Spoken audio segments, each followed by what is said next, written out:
Hamurabi, you've completed your 10-year term. That's great. Hamurabi, I beg to report to you, in year 11, 0 people starved. 10 people came to the city. The city population is now 135. It's pretty good. I started with 100, I think. The city now owns 1195 acres. I think I started with 1,000 there. You harvested 1 bushel per acre. Rats ate 0 bushels. In your 10-year term of office, 0% of the population starved per year on average, i.e. a total of 0 people died. Wow, that's great. I did awesome. You started with 10 acres per person and ended with 8.8 acres per person. Okay, fine. Evaluation. Your heavy-headed performance smacks of Nero and Ivan the Fourth. Was it Ivan the Terrible? The people remaining find you an unpleasant ruler and frankly hate your guts. What the heck? What do you mean people remaining? Nobody even died. I did great. What the heck's going on here? I increased the acreage, I increased the population. What kind of jerk is this program? I won't take this from you.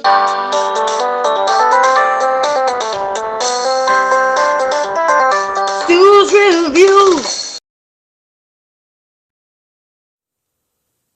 Hey everybody, welcome back to Stu's Reviews. I have here again the Radio Shack Games Pack #1 for the TRS-80 computer, which came out in 1977, the computer, 1978 for the game pack. And in today's video I want to talk about the one game which I didn't show last time at all, I didn't talk about it, which is this one here, Hamurabi. Now Hamurabi is actually an older game. I think it came out in the late 60s on the mainframes. And this was one of the attempts to convert it to a microcomputer game so that folks can play at home if you didn't have access to a mainframe. And again, this came out in 1978, so probably not that long after the original mainframe game came out. It's probably an early example of the game. You can also get it on DOS platforms and things like that, but this is actually a published version for early microcomputer, and TRS-80 is a computer that I have that's near and dear to my heart because I used to have one, so wanted to focus on this one.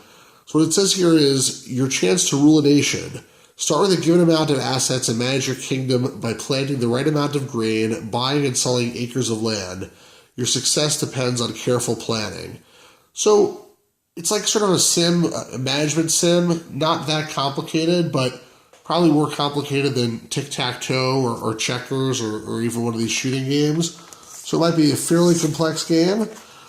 Let's see what else we have on here. Here is the tape. It's on the back of drawer 123. We have Hamurabi.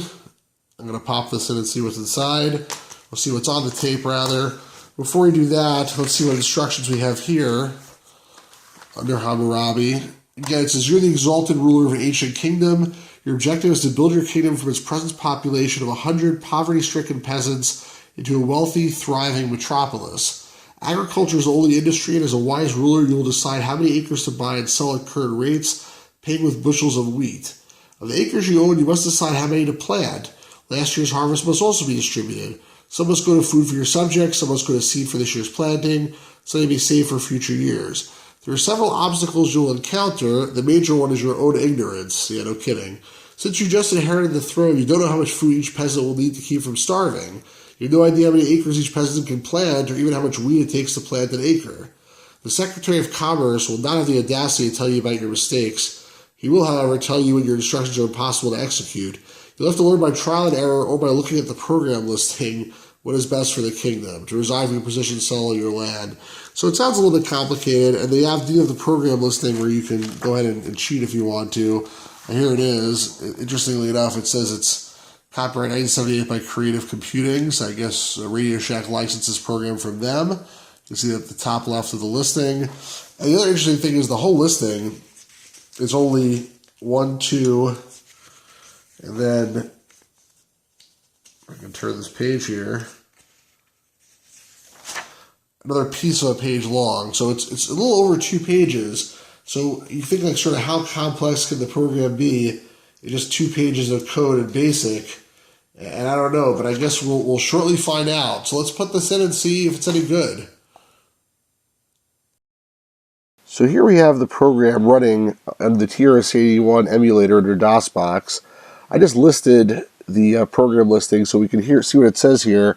What the instructions don't tell you on purpose is that you buy or sell land at its current value as listed. Each person needs 20 bushels for food. Each person can plant a maximum of 10 acres. Each acre costs half a bushel to plant. These are things you should discover for yourself as you play Hamurabi. Now, aren't you ashamed for reading this? Well, I didn't really know I wasn't supposed to read it, but I guess it's nice that if you want, you can get a little bit of information on how the simulation works. But basically, it's a simulation, again, where you run this country and try to figure out how to maximize, I think, your acreage of land, your food production, and the number of people in your city without them actually all dying and getting killed. So let me run it here. Hamurabi, where you govern the ancient kingdom of Sumeria. The object is to keep the kingdom growing. If you want to quit, sell all your land. Press enter to begin your reign. Hamurabi, I beg to report that in year 1, 8 people starved and 5 people came to the city. The population is now 100. We harvested 3,000 bushels at 3 bushels per acre. Rats destroyed 200 bushels, leaving 2,800 bushels in storage. The city owns 1,000 acres of land. Land is worth 17 bushels per acre. So all these things a lot of these things are random. Some of them will change every turn. They're asking me how many acres I want to buy, and I have to sort of figure it out. There's a lot of different things here to keep in mind. The price of land constantly fluctuates, so you can buy and sell land just for the purpose of making money over time, regardless of using the land to actually plant anything. You have to give a certain amount of bushels of food to your people or they'll starve. I tried to give 2,000 and they just told me I don't have 2,000. I thought I did because it says before I have 2,800, but I forgot I used it to buy the land because the bushels are actually the currency here. And then it's saying how many acres should we plant? That also takes bushels to plant. You need seed to plant. So basically the bushels are basically the money here. The land is sort of like a stock that you're buying, I guess. The bushels are the money. You give those to the people, they eat it, use it to plant, use it to buy and sell land, and you use it to, I guess, everything. And then here's now year 2. 45 people starved, had to give them food. A plague killed half the people. That's random. The population's out 28, so I'm doing very poorly. Land price went up. It's 22 bushels per acre. We harvested 0 bushels at 3 bushels per acre. I'm not sure what happened there. I think I didn't plant any land or something. So basically, this is how the game works. Every turn you have to sort of figure out what you want to do. And, you know, if you try to do something that's illegal, like I tried buying 9999 land, it won't do it because I don't have enough money to do that, or enough bushels, rather. In fact, in this case, I've been a problem because I only have 0 bushels in the storehouses, so I really can't do anything except for sell some land. So if I say buy many acres, 0, it'll say sell many acres. So I'm starting off basically in a very poor situation in this game because I really have no clue what I'm doing, and I'm just trying to figure out the simulation. But basically that's what it is. It's a simulation of you're running this country or this city-state or whatever it is and trying to figure out what's the best way to do this to run a city effectively. So as I mentioned before, this game was originally written in 1968. It was originally written by a gentleman by the name of Doug Dyment, who worked at the time at DEC, the Digital Equipment Corporation, and he wrote it in a language called Focal for the PDP-8 minicomputer. It's not quite a mainframe, or a minicomputer that DEC produced. And originally this game was called the Sumer game. That was the original title.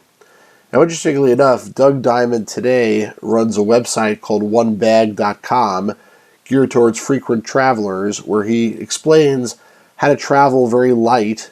And it's almost a resource management sim in itself if you think about it. Instead of managing bushels and land and people and things like that, he's more managing size and weight and important possessions, whether or not to pack them or not, and things like that.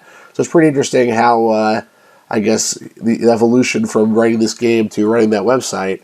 In any case, in 1973, another gentleman by the name of David Ahl, also working at DEC, rewrote the game in BASIC, and he also published it in a book about BASIC games. And at that time, for whatever reason, the game was renamed from the Sumer game to Hamurabi.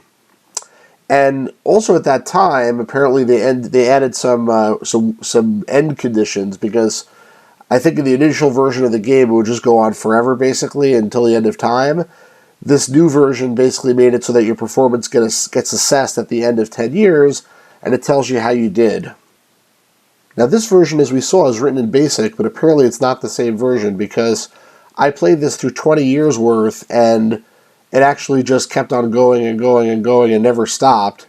This is a little bit weird because David All went on to found Creative Computing, and this TRS-80 version I'm playing in the source code says copyright 1978 Creative Computing, so you'd think it would be that version. But anyway, so I tried a different version which is available on the web, and that's something which actually anybody can try if they want to go ahead and see what playing Hamurabi is like, and they don't want to actually run a TRS-80 program. That version is available at www.hamurabigame.com, where Hamurabi in this case is spelled with 2 M's. And this version does give you an evaluation at the end of the game, as you saw at the beginning of this video. And for some reason they actually tell you all the different things about how much food a person eats and things like that. All the things that this version tells you is secret, you're supposed to figure out for yourself. So I guess they figured it's not fair to have to figure that out either. But in any case, you can go ahead and you can play that game online.